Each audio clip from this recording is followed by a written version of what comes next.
எவ்வளவு வாங்கி போடுறாங்க அம்மா.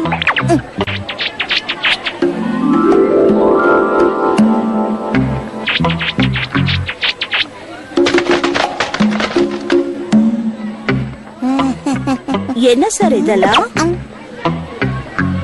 அம்மா லிப்ஸ்டிக் வாங்கிட்டீங்களா? ஆஹா, நான் அத வாங்க மறந்தே போயிட்டேனே.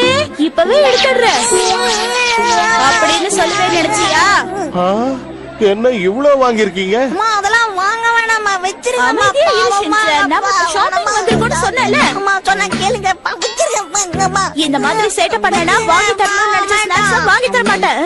மேடம், நீங்க சத்தம் போடுறதுனால மத்த கஸ்டமர்களுக்கு எல்லாம் ரொம்ப இடைஞ்சலா இருக்கான் சொல்லிக்கிட்டு இருக்காங்க. நீ கேளுங்க இது நியாயத்தை. எனக்கு ஒரு சாக்லேட் கூட வாங்கி தர மாட்டேங்கிறாங்க. ஓ, உனக்கு சாக்லேட் வேணுமா? இத மெதுவா கேட்டிருந்தாலும் நான் வாங்கி கொடுத்துருப்பேன்னு சொல்ல. ஆட்டாமா வந்துட்டாருன்னு சொன்ன உடனே நடுங்குறீங்களாமா? என்ன மிச்சி, வா சீக்கிரம் இங்க இருந்து கிளம்பிடலாம். பப்ளிக் எதுக்கும் இந்த குடும்பத்தை யாராவது ஃபாலோ பண்ணுங்க.